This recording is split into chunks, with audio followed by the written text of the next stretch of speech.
O almirante Jorge Manuel Nobre de Sousa é, desde dezembro de 2024, chefe de Estado-Maior da Armada e Autoridade Marítima Nacional. Nascido em 1963, entrou na Escola Naval em 1981 e concluiu a sua formação como oficial em 1987. Especializou-se em armas submarinas e participou em múltiplas missões internacionais, em particular no quadro da NATO, integrando por 4 vezes forças navais permanentes da Aliança Atlântica, com passagens por operações no Adriático, de segurança marítima no Mediterrâneo e de combate à pirataria no Índico. Em terra, destacou-se no planeamento estratégico e operacional, tendo trabalhado no Estado-Maior da Armada, no Comando Naval e no Supreme Allied Command Transformation da NATO em Norfolk, nos Estados Unidos.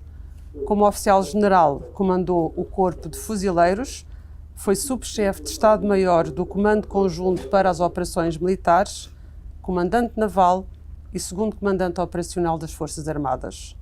Com mais de 4 décadas de serviço, combina experiência operacional no mar com responsabilidade de topo no planeamento conjunto das Forças Armadas.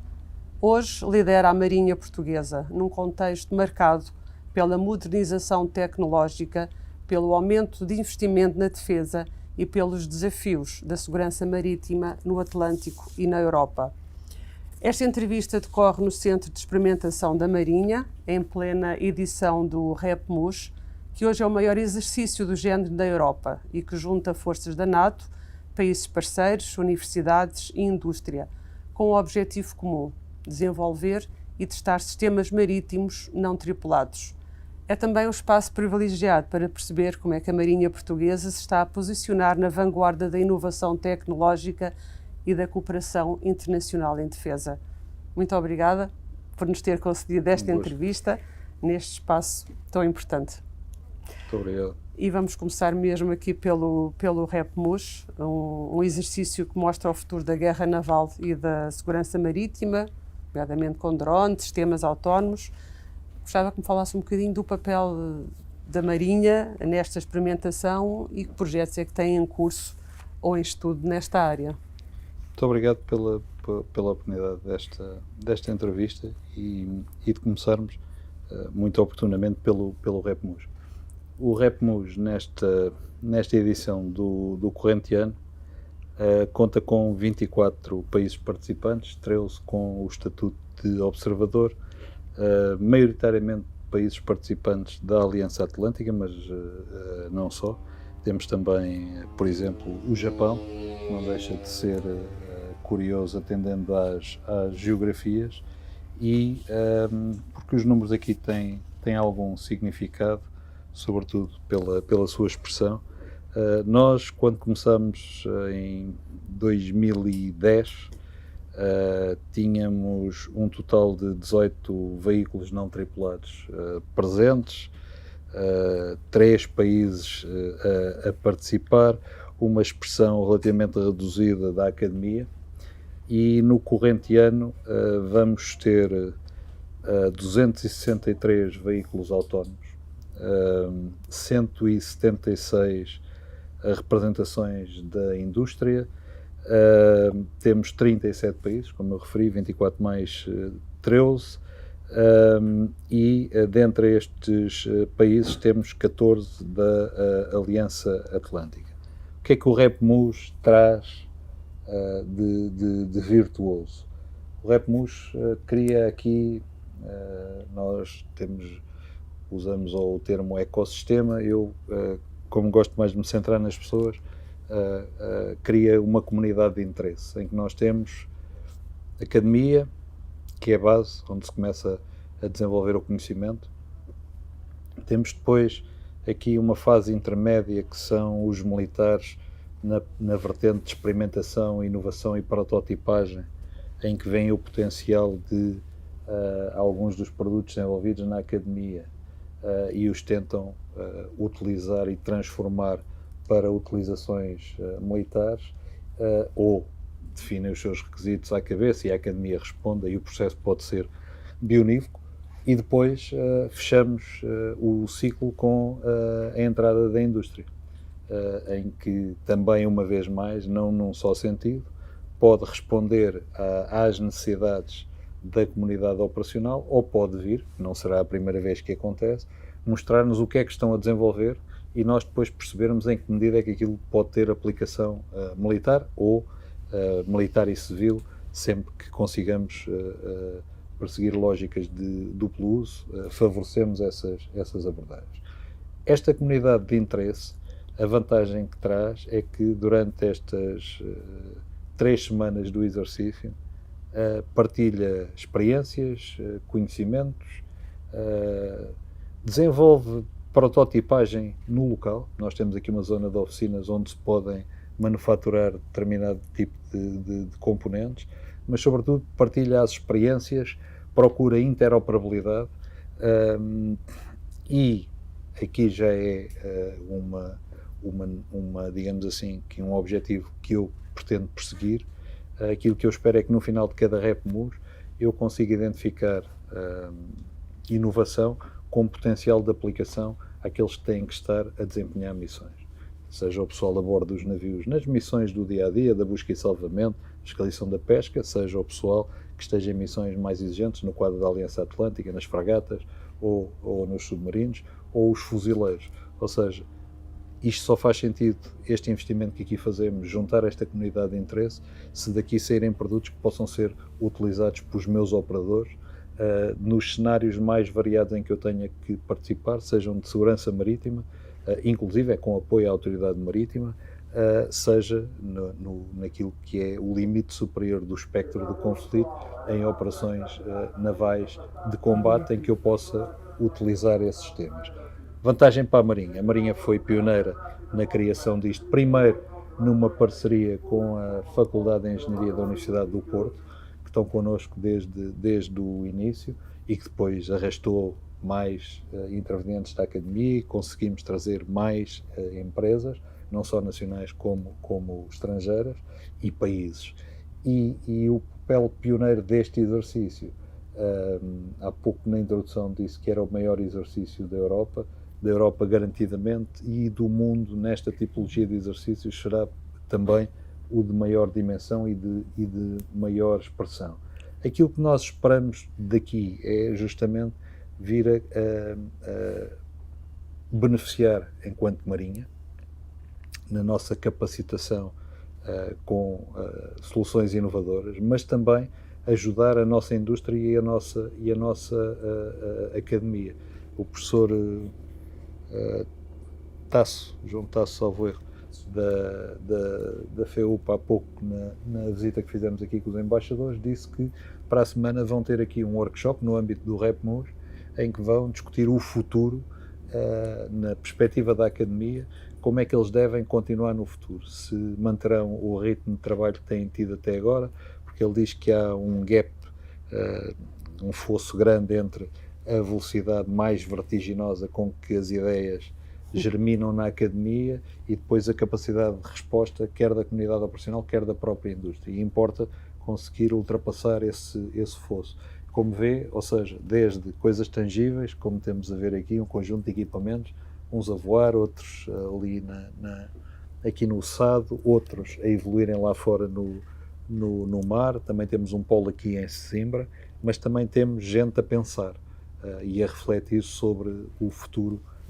E isto está-nos a ajudar bastante, porque se eu não ganhasse, quando eu digo Marinha, se não ganhasse mais nada com isto, havia uma coisa que eu ganhava garantidamente.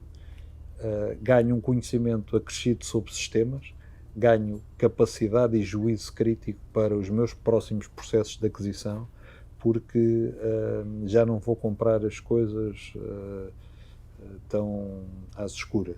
Vou com muito maior conhecimento, porque tenho também uma célula de experimentação e desenvolvimento na Marinha que faz prototipagem e que faz experiências e, portanto, ganho muito mais conhecimento dos sistemas e sei escolher muito melhor aquilo que cumpre os requisitos operacionais que eu tenho. E me perguntar, nestes 15 anos deste exercício, a Marinha já utiliza equipamentos que tenham sido desenvolvidos a partir daqui, ou que tenham começado aqui, pelo menos? Nós não temos vocação de construir equipamentos, mas, por exemplo, empresas como a UAVision, que desenvolveu uma aeronave aérea não tripulada, que é o OGASA, que neste momento voa, por exemplo, numa esquadra da Força Aérea durante a campanha dos fogos, apoio ao dispositivo especial de combate a incêndios rurais, que voa e que faz vigilância para a detecção de incêndios, começou a ser desenvolvida por essa empresa, a OAVision, mas fruto da parceria que teve,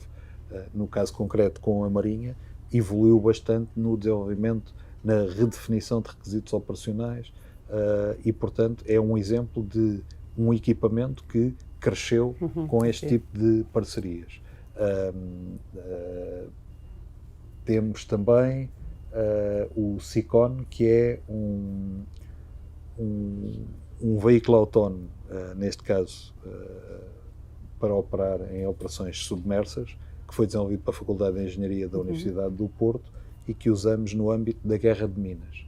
Portanto, a Marinha não tem por vocação avançar para os processos de industrialização, mas o que nós fazemos é ganhamos conhecimento, aumentamos a nossa capacidade e o nosso juízo crítico sobre os sistemas e, digamos que, estimulamos quem tem capacidade de construir a vir a fazer determinados projetos. Temos aqui ao lado, e depois no fim poderei mostrar um projeto que começou designado por trator do mar, e vai perceber que aquilo tem uma certa dimensão, é para andar à superfície e a rebocar. Depois o conjunto de sistemas que nós lhe coloquemos podem permitir desde apoio ao Instituto Hidrográfico em levantamentos hidrográficos e oceanográficos ou apoio a operações militares, se eu o equipar com, por exemplo, um equipamento, um sonar multifeixe, que aliás já temos e está em testes, que me permite fazer o levantamento de um canal de entrada de um porto para saber se há minas marítimas colocadas ou não, ou uma outra versão que é retirando-lhe esses equipamentos e colocando-lhe um tower array, que não é mais do que uma antena acústica que me permitirá a detectar submarinos em imersão. Esse equipamento foi concebido pela Marinha. A Marinha aí tem a propriedade no desenho do casco, mas temos, uma vez mais, não temos a capacidade de fabricar, nem essa a nossa vocação, mas como temos a propriedade desse casco, temos uma empresa nacional que fez os cascos e posso lhe dizer que houve já pedidos de uma empresa norueguesa que manifestou o interesse em usar o casco e adquirir cascos porque as características hidrodinâmicas que têm, designadamente de baixa assinatura acústica, são particularmente bem conseguidas. Lá está, geramos potencial para a indústria portuguesa poder desenvolver produtos e depois comercializá-los. Agora, sabemos que o aumento do orçamento para a defesa para os 2% do PIB até ao final do ano vai permitir aos três ramos, incluindo a Marinha, poder adquirir ou reforçar alguns serviços ou equipamentos que tenham. Qual é o valor que a Marinha vai ter acrescido no seu orçamento este ano e quais são os projetos que vão beneficiar deste aumento? A Marinha viu atribuída recentemente cerca de 175 milhões de euros de reforço da Lei de Programação Militar. Basicamente, vai-nos permitir acorrer a deficiências que tínhamos, inclusive a de financiamento, na área do comando das capacidades de comando e controle, capacidade submarina, oceânica de superfície, de patrulha e fiscalização, e na área da capacidade oceanográfica e hidrográfica e das reservas de guerra, que tinham déficits, alguns identificados, outros identificados e de alguma forma crónicos, que têm a ver com uma figura que existe, que é usada nesta construção da LPM, que é o material a fornecer por Estado. São normalmente rúbricas cujo financiamento vem a posteriori, às vezes fica aquém daquilo que é necessário, e nós felizmente conseguimos ver estes 175 milhões a financiarem projetos muito importantes, e posso-lhes dar alguns exemplos.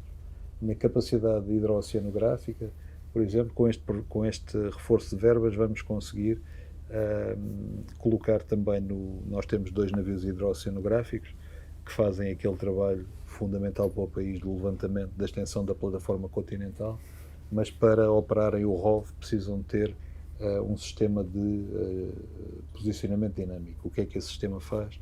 Faz com que em alto mar consiga ter o navio parado na mesma posição relativamente ao fundo, e para isso ele tem uns motores que o vão mantendo sempre numa posição fixa, estável, e nós só, dos 2 navios, só um dele é que tinha o sistema, e vai-nos permitir pôr a capacidade no segundo e aumentar a nossa capacidade de resposta neste trabalho fundamental para o país, que é depois apresentarmos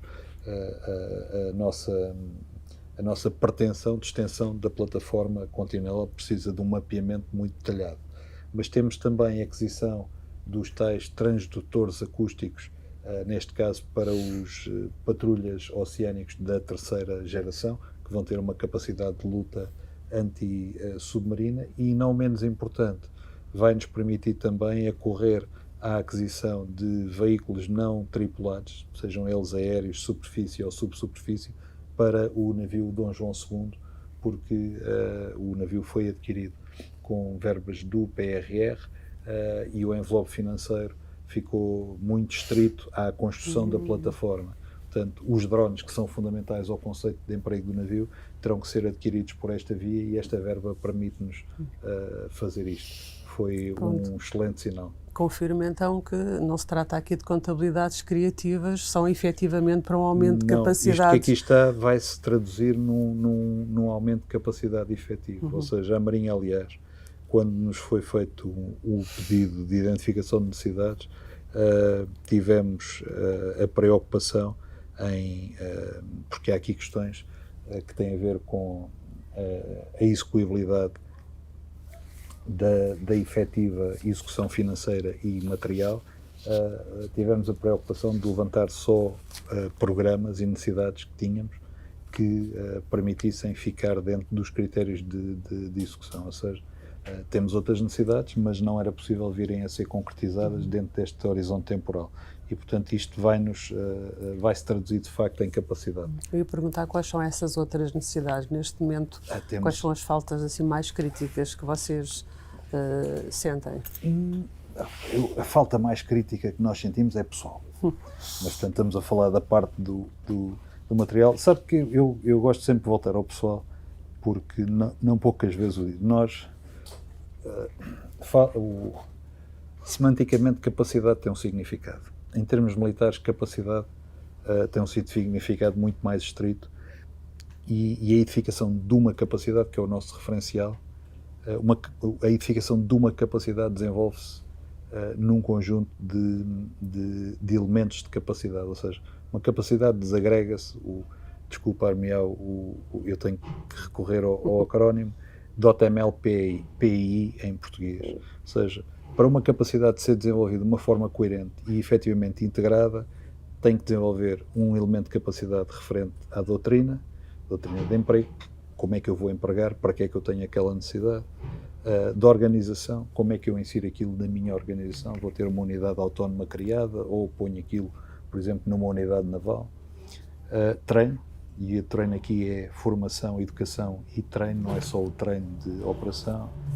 Material, que é aquilo em que nós falamos, toda a gente fala, vão ser 150 mil milhões para a defesa no instrumento SAFE, mas isso é só o M dos elementos de capacidade. .ml, liderança, convencer as lideranças de que é necessário ter aquele conjunto de sistemas, é um aspecto muito importante. .ml, P, pessoal. Está, por isso é que eu volto sempre ao elemento pessoal. Fale-me então do pessoal. Do pessoal. É por sabe que eu tenho tido esta preocupação, que é dizer que não me adianta que o país me disponibilize recursos financeiros substantivos se eu não tiver pessoal para depois guarnecer os meios.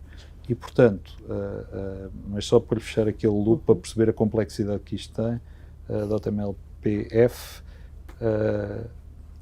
infraestruturas e depois interoperabilidade. Portanto, quando se fala em capacidade, em português é uma coisa, em termos estritos do que significa capacidade, tem esta complexidade. O pessoal, porquê? Porque o pessoal, o estado atual da Marinha no pessoal é que, apesar de os números estarem a evoluir positivamente, eu neste momento ainda tenho um déficit global de 27%, ou seja, eu tenho um decreto-lei de efetivos em vigor, que ainda é o de 2024, que me autorizava, entre oficiais, sargentos e praças, nas diferentes situações de prestação de serviço ativa, reserva e regime de contrato, a ter um total de 8.734 militares, e eu, ao dia 1 de setembro, tenho 6.365, ou seja, tenho um déficit de 2.369 militares. Este déficit, a expressão global estou 27% aquém, mas no caso concreto da categoria de praças estou 36% aquém. Porquê é que isto me preocupa particularmente? Porque o pessoal que eu tenha menos vai fazer com que aqueles que estão a cumprir diretamente na primeira linha as missões, nas unidades navais, nas unidades de fuzileiros e de mergulhadores, têm uma taxa de esforço acrescida.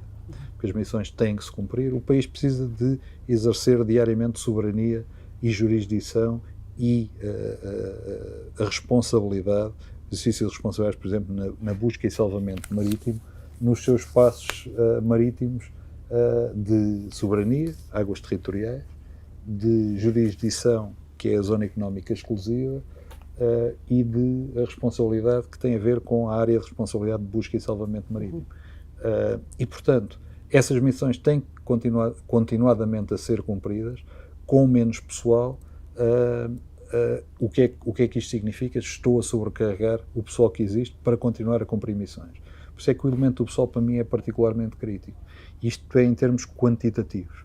Em termos qualitativos, preocupa-me em particular as saídas de pessoal qualificado. Preocupa-me as Qual saídas. é a taxa de saídas que tem? Posso lhe dizer que... Qual é a evolução também, principalmente? Eu queria perceber também, se em termos das admissões, por exemplo, ou das candidaturas, se está a quebrar a linha descendente, se não... Essa tendência já começou o ano passado. Quem passa a vida no mar, nós não somos normalmente pessoas otimistas por natureza, porque o mar não nos permite ser muito otimistas. Temos de ser, de alguma forma, realistas.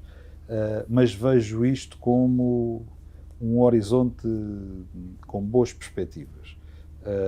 Nós, por exemplo, este ano, temos estamos a fechar agora, vai fechar dia 14, vão fechar os concursos de admissão de oficiais e praças. Estamos com 1.360 candidaturas. É um número muito acima daquilo que temos tido nos últimos anos.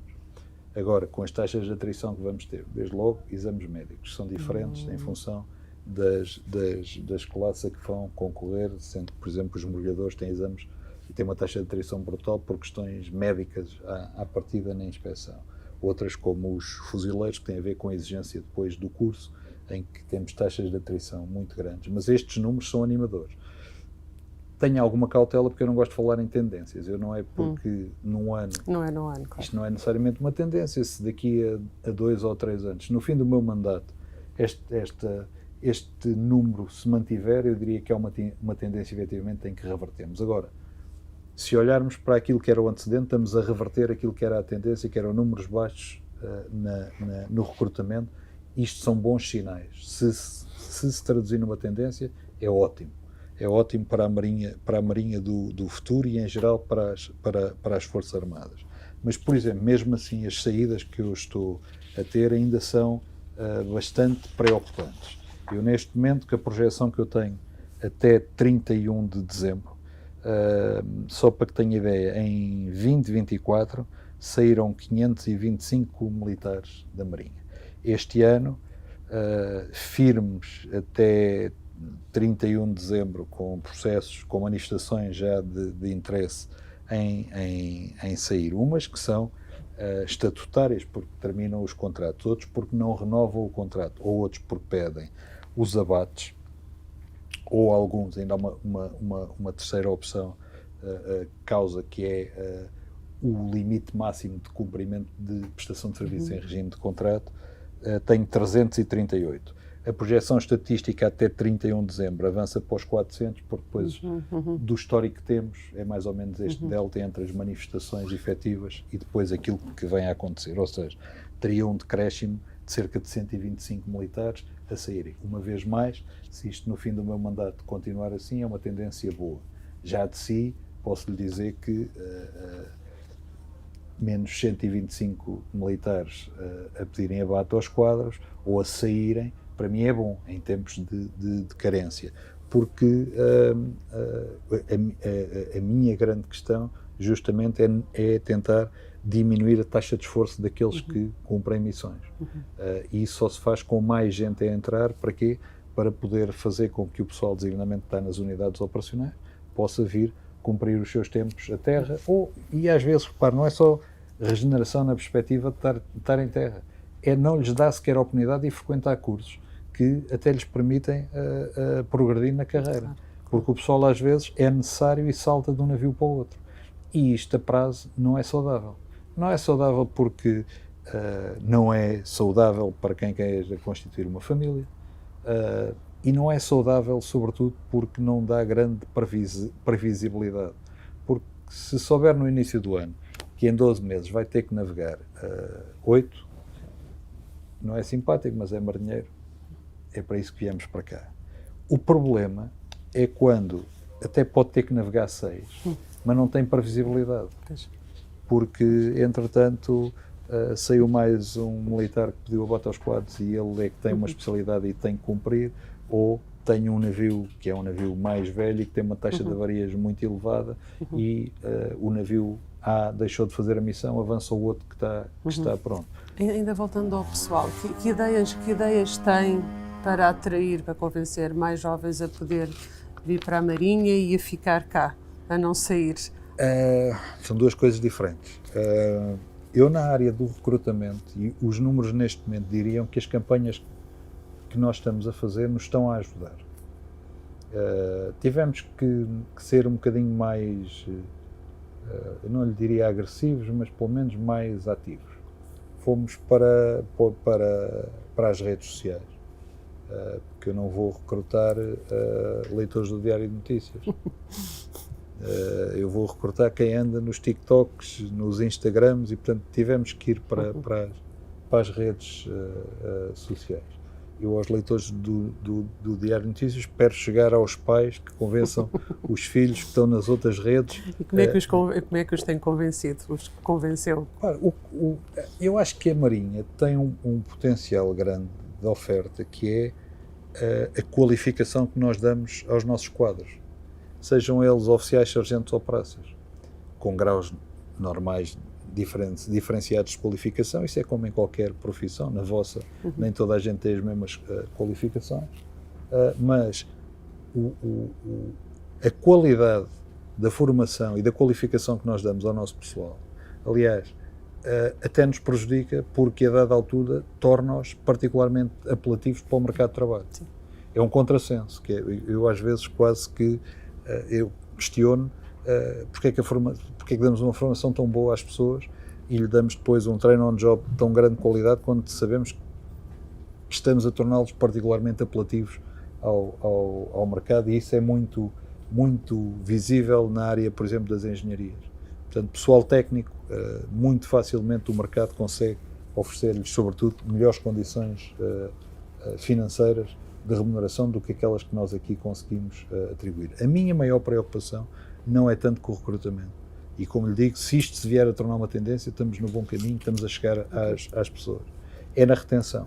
E é na retenção de quadros com mais qualificação. Nós, por via da Troika, sofremos, aliás, eu na conferência de Diário de Notícias mencionei isso, por via da Troika sofremos um conjunto de imposições que resultaram naquilo que eu designo por uma assimetria geracional, que é os militares, isto de uma forma mais ou menos simplista, que entraram a partir de 95, vão ter uma pensão de reforma próxima de 50% daquilo que eu vou ter. E isto é particularmente difícil cativar as pessoas a permanecerem aqui, porque vão chegar ali àquela fase em que terão que tomar uma decisão na casa dos 40 anos, que são aqui, em termos de postos de capitães-tenentes, ser promovidos a capitães de fragata, em que vão ter que decidir se vão continuar nesta vida, porque nem todos chegarão a almirante, aos postos mais elevados, onde poderão ter uma remuneração um pouco melhor, ou se vão optar por seguir a sua vida no mercado de trabalho aí fora.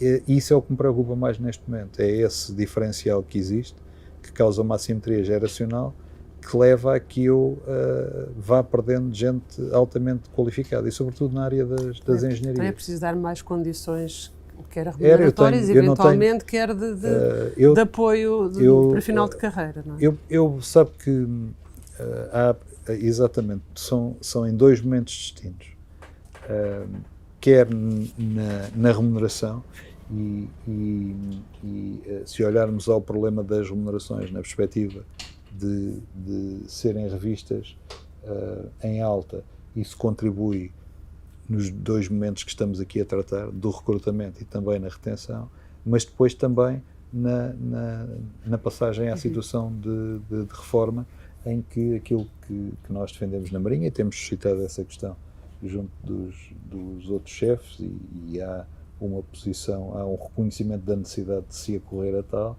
que é no complemento da pensão de reforma, por forma a que nós eliminemos esta assimetria geracional que temos, porque eu reparo, eu não tenho como chegar a um desses militares dessa geração e dizer-lhe que a partir de determinada altura vou-lhe começar a exigir menos 2, menos 3, menos 5, menos 10 e no limite menos 48%, vou ter um decréscimo na exigência que eu tenho para com ele, porque é a única forma de compensar aquilo que ele vai ter quando passar à reforma. Não faz sentido. Isso está sinalizado ao poder político. Está, e tem havido sensibilidade. Eu percebo que há sempre depois, quando se mexem nestas situações, há sempre depois o estabelecimento de paralelos com outras carreiras, e eu não sou obviamente insensível a isso, porque o país não tem recursos infindos, mas a minha função como chefe militar eu tenho sempre a minha primeira preocupação é com o cumprimento da missão.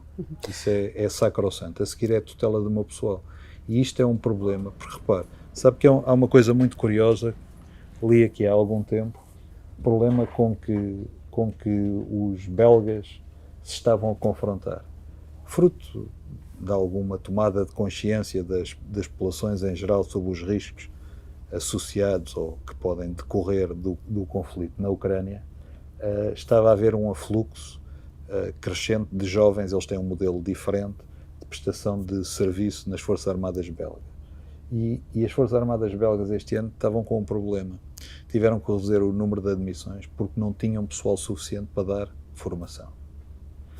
E, portanto, eu não quero correr esse risco, que é amanhã, numa situação de contingência, o país ter que aumentar o seu efetivo por uma situação de crise e eu não ter gente suficiente para ministrar a formação e para os enquadrar.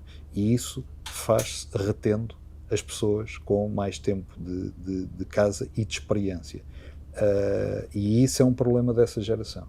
E eu percebo que saiam porque estão naquela fase da vida, 40 anos, tomam uma decisão, ou ficam, ou ainda são apelativos para o mercado de trabalho.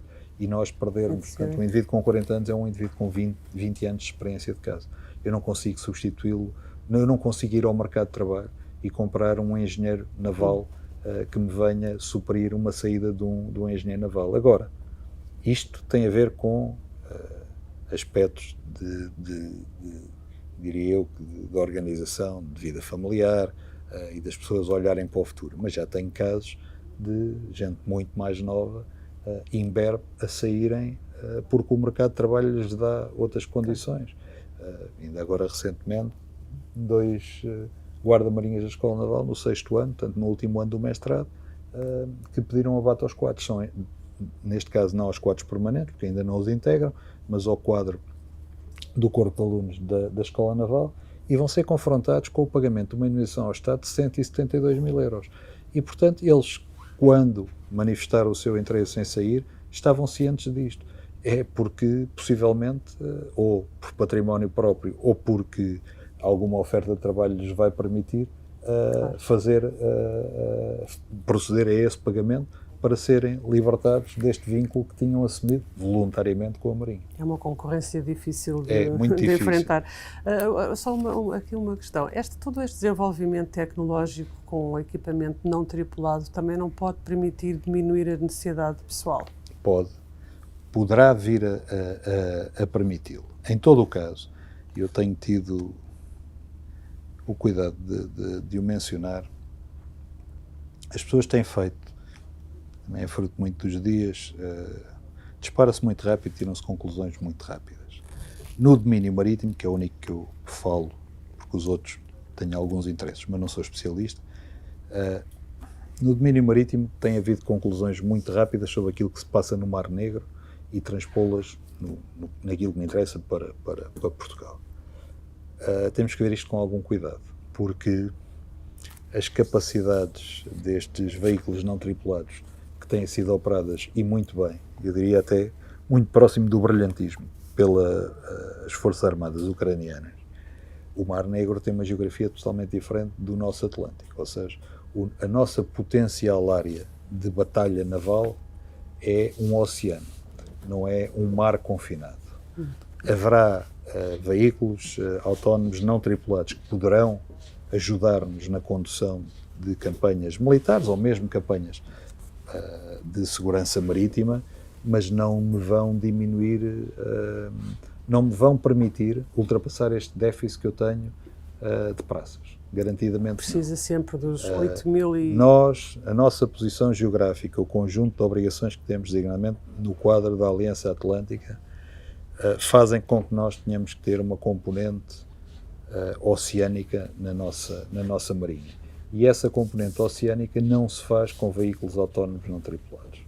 Faz-se sempre com capacidades convencionais que, tudo indica, poderão e deverão, inclusive, vir a ser complementadas, por um lado, para diminuir a taxa de esforço sobre o pessoal e, por outro lado, também para diminuir o risco sobre esse mesmo pessoal. Ou seja, se eu conseguir expor menos pessoal a situações de risco porque estou a usar veículos não tripulados, sou 100% a favor. O que eu não sou a favor é que se tirem conclusões precipitadas ou que se extrapolem de uma forma quase linear do que diz respeito ao desenvolvimento da guerra naval no Mar Negro e que se diga que aquele modelo, agora de repente a nossa Marinha pode abandonar os patrulhas oceânicos, as fragatas, os submarinos e passa a ter só drones do tipo Magura e opera como uma Marinha no Atlântico. Não, desculpem, mas não opera. Não estou a dizer que daqui a uns anos não venham drones com uma capacidade de operar no Atlântico e que cumpram um conjunto de tarefas. Neste momento não é possível. De qualquer forma, não me resolveriam os problemas do pessoal.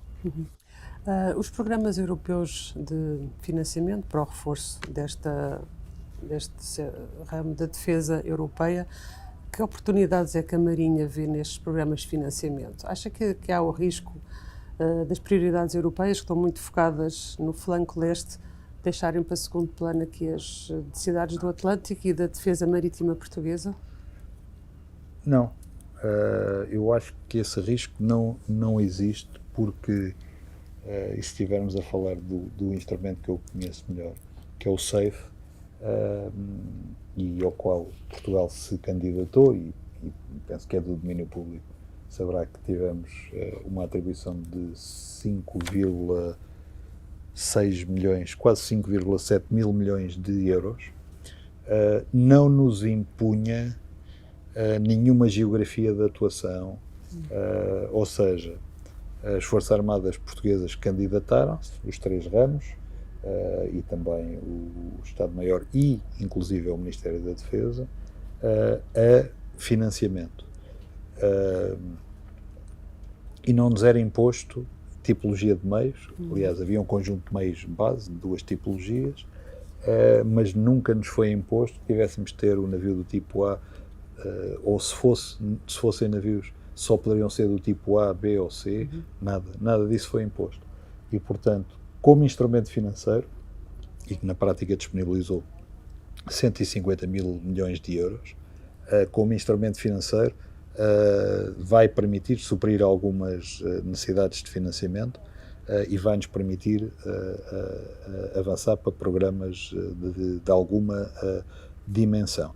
Tinha alguns constrangimentos, mas esses eu percebo-os. Por exemplo, implicava que os sistemas que fossem adquiridos tivessem no máximo 35% de incorporação exterior à União Europeia. Não só a União Europeia, mas ali um conjunto de organizações conexas ou exteriores a material fornecido, por exemplo, com proveniência da Ucrânia. Ou seja, eu diria que era assim o grande constrangimento.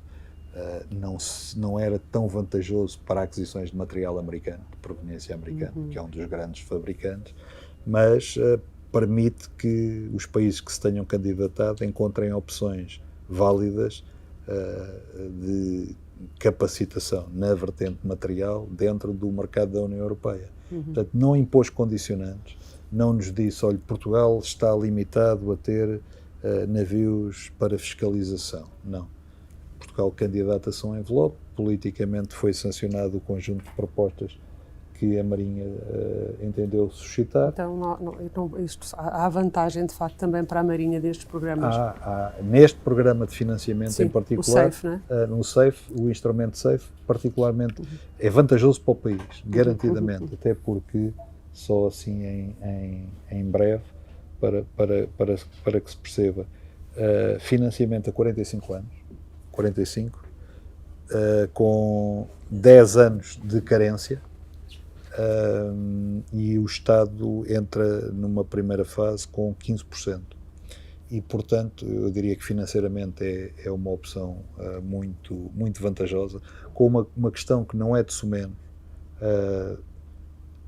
As negociações são feitas Estado a Estado, ou seja, a Marinha não vai falar com nenhum estaleiro. O Estado português falará com um Estado que tenha a capacidade de nos vender os navios que nós pretendermos. Isso, em termos negociais, faz muita diferença. Desde logo porque a margem negocial dos Estados é totalmente diferente da margem negocial de um estaleiro neste caso, de um ramo.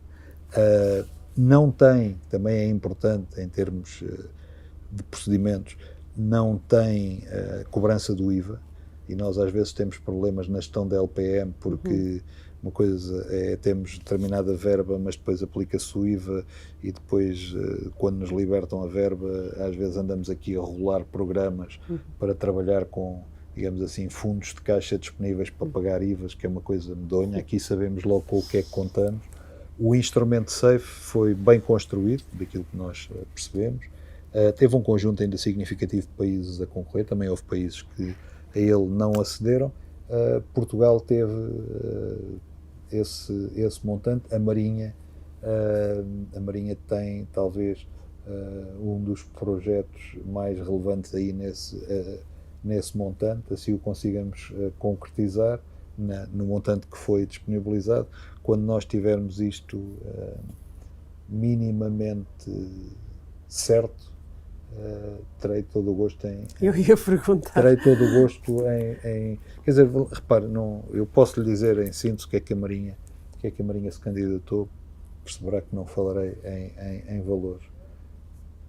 3 áreas fundamentais: fragatas da nova geração, viaturas táticas para os fuzileiros e drones aéreos.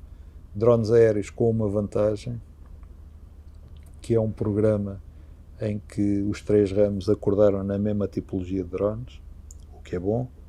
No caso das viaturas táticas para os fuzileiros, é um programa em que a Marinha quer aprender com as aquisições que o Exército já fez, para encontrar pontos de comunalidade em que nós consigamos ter sinergias desde as cadeias logísticas, mas começando inclusive na formação.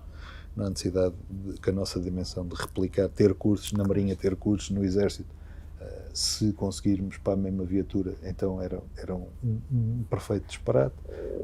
As fragatas de nova geração, que é um projeto que nós tínhamos previsto no sistema de forças, uma necessidade, numa lógica que mudamos um pouco, que é de abordagem. Nós vamos edificar este projeto numa lógica de ciclo de vida, ou seja, de 30 anos. Portanto, não vamos focar-nos só na aquisição do navio, e portanto, isto é aprender um pouco com situações anteriores na Marinha, em que focámos-nos muito na aquisição do navio e depois, ao longo da gestão do ciclo de vida do navio, foi-nos faltando verba para fazer modificações de meio da vida e hoje em dia a manutenção, as reservas de guerra e, portanto, aquilo que foi o princípio que eu defini era que olhássemos para este projeto numa lógica de gestão de ciclo de vida, para que, quando eu atribuir um navio à Aliança Atlântica, diga o navio cumpre integralmente com todos os requisitos, desde os mísseis, munições e torpedos que leva, até aqueles que estão em terra para sustentar uma prorrogação da missão, de acordo com os padrões que a NATO tem. E vocês participam em programas partilhados europeus? Nós temos alguns programas, temos alguma participação em programas partilhados. Aliás, creio que o único programa PESCO que é liderado por Portugal é liderado pela Marinha neste momento, que é o MUSA, que tem a ver com um sistema de comando e controle para veículos não tripulados. Esteve aí dormente durante algum tempo. Estamos agora, fruto também deste incremento que temos tido aqui do REPMUS, a reativá-lo e até a tentar ligá-lo, porque este é um projeto da União Europeia, a tentar ligá-lo com outros projetos que estamos a trabalhar no âmbito da NATO com o mesmo objeto. E basicamente esse é o projeto em que nós estamos a trabalhar no quadro da União Europeia. No quadro da NATO não temos nenhum projeto individualizado, temos as nossas iniciativas, não temos nada, pelo menos a Marinha no quadro, por exemplo, da Smart Defense.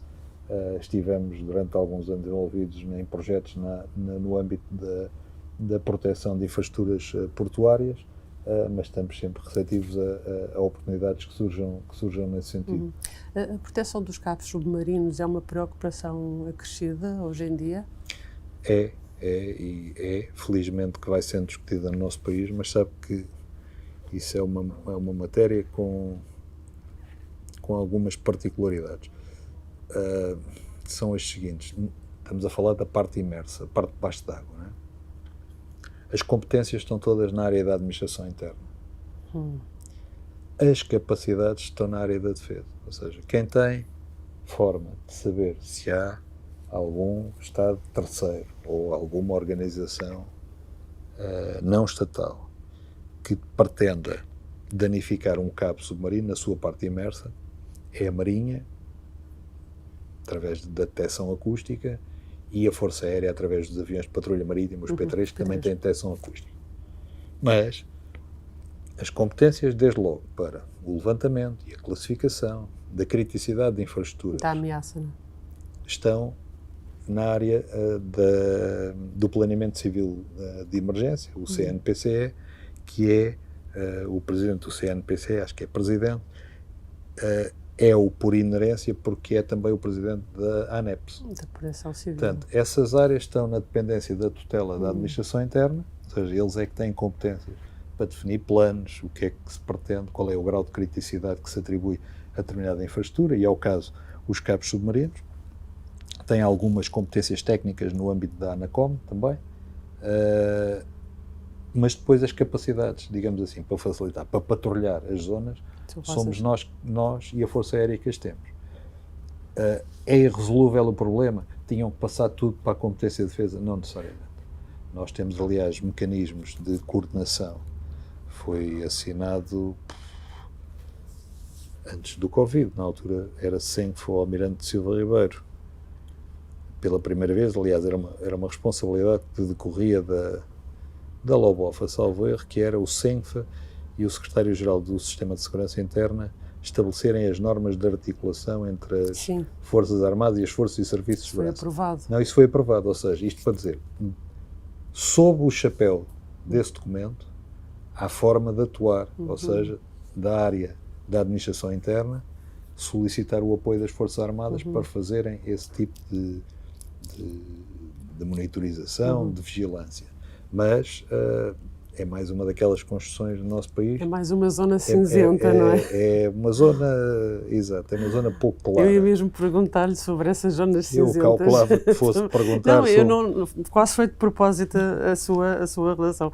De facto, pronto, essas zonas cinzentas das competências da vigilância do mar, da segurança marítima, com a quantidade de entidades que há a trabalhar nesta área. Acha que faz sentido clarificar politicamente o papel da Marinha como uma verdadeira guarda costeira nacional? Eu acho que politicamente está clarificado. Porque eu ainda não vi nenhum impulso político para alterar o atual ordenamento jurídico. Se eu percebo é que há muito ruído à volta que dá uma noção de que as situações são pouco claras. São coisas diferentes. Porque eu acho que politicamente não há dúvidas. Aliás, quando eu vejo argumentação do tipo é inconstitucional, eu fico sempre perplexo porque se é inconstitucional, alguém já deveria ter curado de sanar essa inconstitucionalidade. Portanto, eu diria que politicamente parece-me que é relativamente claro. Se o modelo é o ótimo, não. O modelo está longe de ser o ótimo, porque nós temos uma profusão de entidades com competências e atribuições nos espaços marítimos que, à boa maneira portuguesa, curam muito da sua visão paroquial e menos do cumprimento da missão. Portanto, eu não estou aqui numa lógica de apontar o dedo a quem quer que seja. Aliás, às vezes começo por ter esses problemas internamente também na minha dupla atribuição como Autoridade Marítima Nacional. Mas sabe que eu, semana passada, tive a oportunidade de vir a uma conferência dos Young Munich Leaders, patrocinada pela Presidência, e apesar daquilo ser Chatham House Rules, eu permito-me, fui eu que o disse, de usar uma citação que uso muitas vezes quando estou a falar, a introduzir a atuação nos espaços marítimos. Começo por citar o Arthur C. Clarke, que diz que quão inapropriado é chamar Terra a um planeta que é maioritariamente mar, não é? Ou oceano. E eu estabeleço a ponte logo a seguir para o seguinte: nós temos uma visão muito terráquea, nós construímos a nossa visão sobre o mar a partir da nossa posição com os pés na terra. E não poucas vezes percebemos mal o mar e, sobretudo, a dimensão jurídica da operação e do enquadramento jurídico do mar. Porque a construção é feita pelos terráqueos, não é? com a mentalidade terráquea, e acham que podem, de uma forma quase como uma translação, transpor, por exemplo, direitos soberanos da terra para o mar. Não é verdade. As águas territoriais, mesmo o exercício da soberania, é condicionado. O Estado ribeirinho não tem soberania plena e total. O Estado ribeirinho não pode impossibilitar que um navio de guerra, que é uma coisa que tem uma figura bem caracterizada na Convenção do Direito do Mar das Nações Unidas, não pode impossibilitar que um navio de guerra transite no seu mar territorial. Ao contrário, a gente pode fechar as fronteiras terrestres e ninguém entra cá. Assim, tínhamos capacidade para fazer isso. E não poucas vezes, também por desconhecimento, e nós em Portugal também somos prolixos nas construções jurídicas, esquecemos que, eu dou-lhe um exemplo, o Estado ratificou a Convenção das Nações Unidas do Direito do Mar em 1998. A construção do Sistema de Segurança Interna, salvo erro, em termos legais, é de 2009. Ou seja, Portugal já tinha ratificado a CNUD. Depois fez uma construção jurídica do seu ordenamento interno com o Sistema de Segurança Interna. Isto tem muito a ver com este episódio recente, em que acusaram a Marinha de atuar de forma ilegal. Esta atuação recente que foi feita está perfeitamente tipificada no ordenamento jurídico que rege a atuação de Portugal no mundo. Desde logo porque, de acordo com a CNUD, o artigo 27, o Estado ribeirinho pode exercer ação penal a bordo de um navio mercante, se para tal for solicitado por esse navio. Foi o que aconteceu. Portanto, aquele navio declarou um problema a bordo, solicitou ao Estado costeiro apoio. E, também no ordenamento jurídico nacional, no quadro das competências do Capitão de Porto, o Capitão de Porto, competente em razão da área geográfica que ali estava, decidiu empregar a Polícia Marítima e solicitar meios acrescidos à Marinha. E, portanto, inconstitucionalidades, também não sou jurista, e de alguma forma estou a apreciar em causa própria, não vejo onde estejam. A questão era se a Polícia Marítima tinha de facto também participado ou não, ou pelo menos... Isso não tenho dúvidas, foi das poucas coisas que eu colocámos. Sabe que eu também não posso andar a perder tempo com desmentidos. Sim. E normalmente só desminto aquilo que eu acho que tem um mínimo de fundamento, sobretudo para, não é desmentir, é para clarificar. Quando as coisas são feitas a coberto de determinadas agendas, ou pelo menos feitas com pouco cuidado, eu não tenho tempo para andar a perder com situações que não merecem que se percam muito tempo com elas. Agora, o que foi feito foi atuar no quadro daquilo que Portugal se viu obrigado a cumprir com a CNUD, porque em 98 ratificou a Convenção, conjugado com um quadro de atribuições que vem na lei portuguesa do Capitão de Porto. E, apoiando a Marinha, o Capitão de Porto. Curiosamente, e nós também clarificamos isso, curiosamente, nós tínhamos o Comandante-Geral da Polícia Marítima presente. Portanto, aquilo não foi conduzido pela vertente militar da Marinha, não foi conduzido muito menos pelo Chefe de Estado-Maior da Armada e a Autoridade Marítima Nacional, e a única intervenção que teve foi garantir que os meios que estão na Marinha eram disponibilizados ao Comando-Geral da Polícia Marítima para serem empregues localmente pelo comandante local da Polícia Marítima ou regional, se fosse o caso disso. E, portanto, fizemos isso na observância estrita da lei. Porque a Marinha não pode dar ao luxo, a Marinha como instituição do Estado, não se pode dar ao luxo de atuar à margem da lei.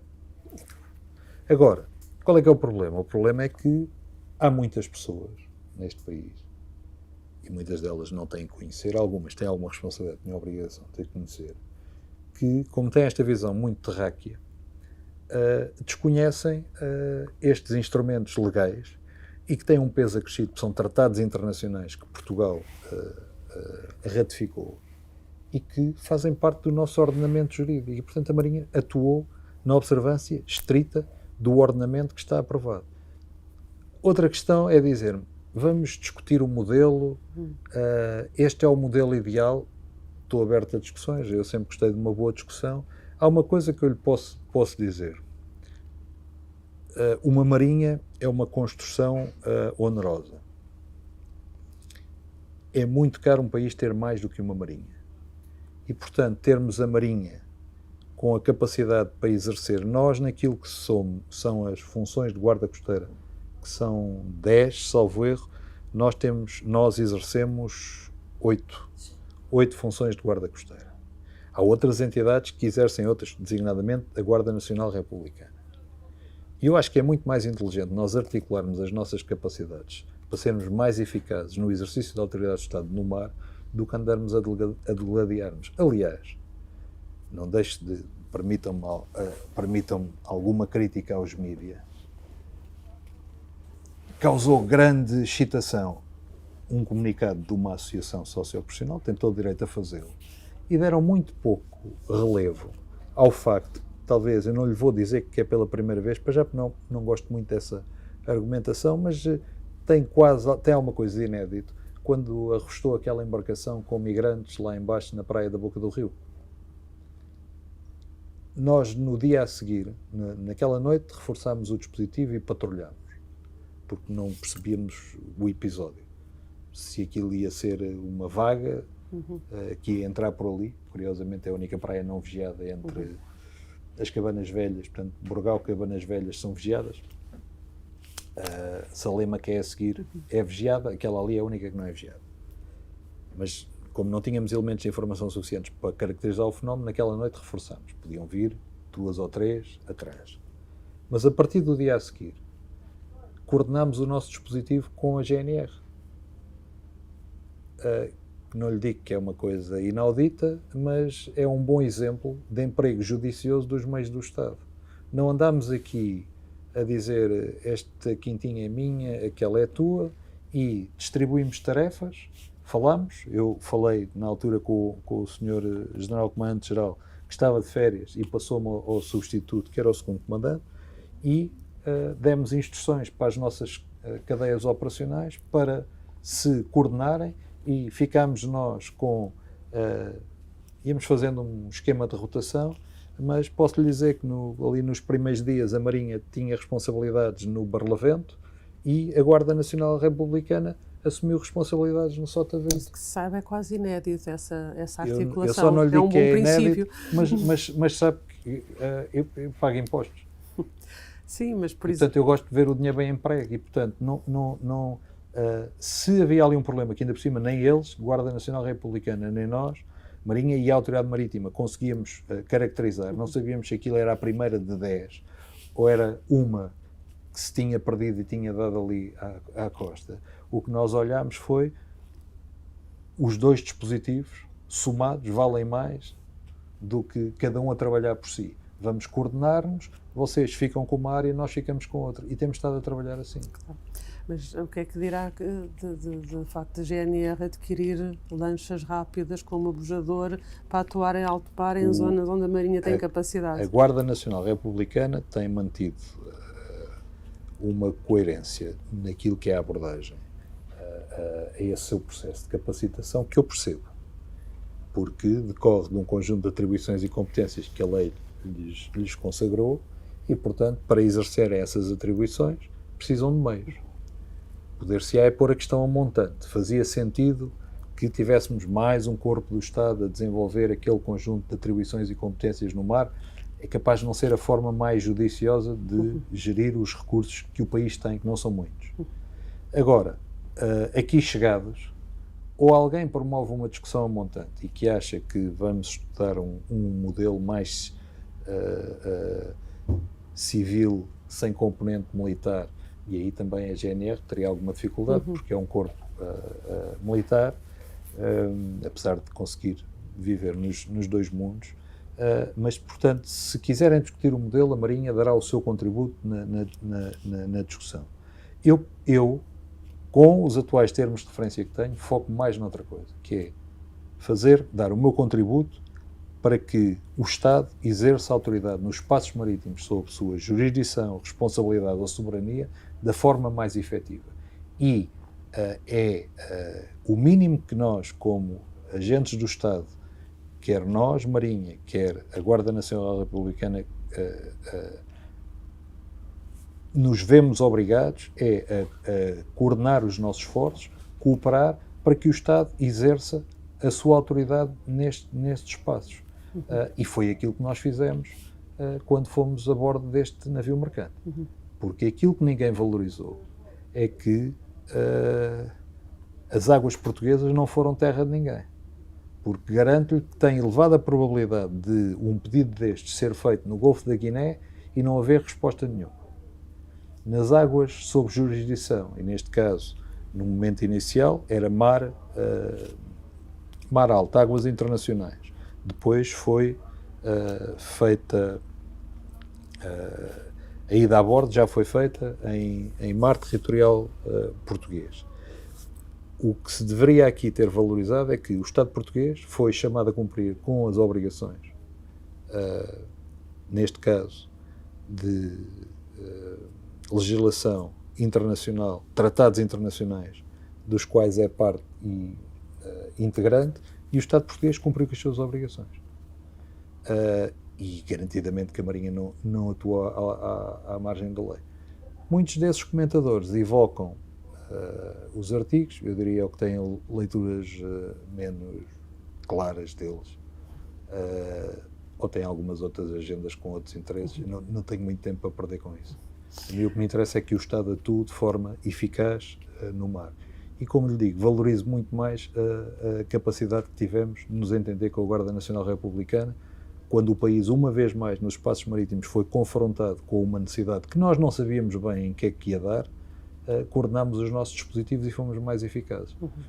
Não teve a cobertura que tiveram outras coisas, supostamente por alguém que tem algumas agendas. Terminar, eu acho que já passámos a hora, aquela pergunta inevitável, não é? Que já imagino que esteja à espera.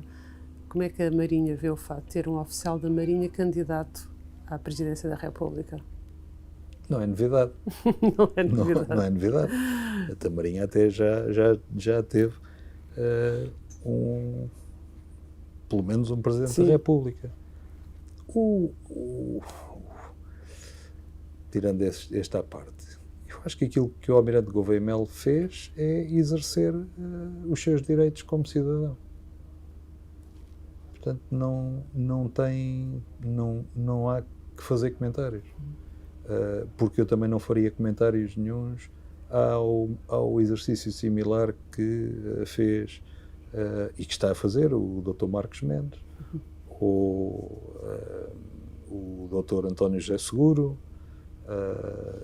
Mas sabe que o Dr. Marcos Mendes disse, por exemplo, que a candidatura do Almirante era uma ameaça à democracia, por ser militar. Mas isso terá que perguntar ao Sr. Dr. Marcos Mendes porque é que ele... Mas já percebi que não pensa assim. Porque é que ele qualifica... Eu não vejo... Eu não encontro razão para isso. Posso lhe dizer, e como deve calcular, eu não faço comentários de índole política. Mas há uma coisa que eu lhe devo dizer, porque me senti atacado como militar e, como disse há pouco, com alguém que se dedica à causa pública há mais de 40 anos, quando ouço comentários do tipo, é um retrocesso civilizacional. Sobretudo porque eu não ouço a fundamentação para esses comentários. Porque, como já percebeu, e já tivemos a oportunidade, quer dizer, eu gosto de uma boa discussão e gosto de debater as coisas. Dentro, desde logo, de um princípio de honestidade intelectual e de razoabilidade na argumentação. E tenho alguma dificuldade de perceber, mas aí admito que sejam as minhas limitações, que demoro a perceber as coisas, porque nunca ouvi um argumento que sustentasse aquilo que às vezes é usado, que é um retrocesso civilizacional. Também nunca tinha ouvido, devo-lhe dizer, o Dr. Marcos Mendes dizer que era um perigo. Mas aí terá que lhe perguntar, pedir para ele esclarecer porque é que é. Lá está. Eu não vejo que o seja. Para a Marinha é um oficial de Marinha que se está a candidatar porque fez a sua avaliação pessoal, considerou que se devia abalançar e tinha condições para isso. Acha que o legado que ele deixou deu mais visibilidade à Marinha? Deu mais visibilidade à Marinha, mas sabe que a Marinha é uma construção continuada e coletiva. A Marinha não tem tradição nem cultura de personalização. Eu garantidamente não quero deixar o legado do Almirante Nobre de Sousa. O que eu quero é garantir que deixo condições ao meu sucessor para continuar a construir a Marinha, porque a Marinha não se improvisa, tem uma dependência muito grande do planeamento, é uma construção de longo prazo. Repara, a nossa dependência do planeamento, que é um problema que nós temos, nós desde que pensamos um navio mais complexo, como uma fragata, até que normalmente o temos, são 10, 15 anos. Hoje em dia, corta-se um bocadinho no tempo, mas 10 anos. 10 anos são 3 mandatos de SEMAS. E, portanto, nunca é um projeto de um homem. É um projeto continuado. Nós estamos sempre a planear. Temos sempre que ter capacidade de ajustar o planeamento mediante os recursos que o país tem disponibilidade de nos dar. E, portanto, temos uma cultura grande de planeamento. E isso faz com que não possa haver, eu pelo menos não estou habituado a isso, aqui o legado de um SEMA. O legado de um SEMA é contribuir para que o planeamento se mantenha, que nós temos previsto, para que haja condições que esta construção permanente se faça. Obviamente que, e isto é muito da cultura naval, nós queremos sempre deixar melhor do que o que recebemos. Isso é bom, é identitário da Marinha. Agora, eu não pretendo deixar o legado do Almirante Nobre de Sousa. O que eu quero deixar é os programas previstos e estruturados para que o meu sucessor possa continuar e nós continuemos a edificar. Sabe que há uns sistemas que têm uma grande preocupação, que é encontrar o número suficiente de madrinhas para batizar os navios. Porque de repente há uma altura em que temos um ciclo que vem muitos navios, então tem que se arranjar madrinhas para batizar os navios. Para que esses sistemas possam ter essa feliz preocupação, tem que ter havido 3 ou 4 sistemas antes que tiveram um trabalho menos glamouroso, mas que foi o tal trabalho de planeamento, que conceberam, que lançaram as primeiras bases do planeamento, outros que começaram a acompanhar o planeamento, para que depois haja é feito de ciclos. E que a gente depois normalmente até esquece o nome, quer dos que começaram, quer dos que procuraram as madrinhas, porque é uma construção coletiva, não é individualizável.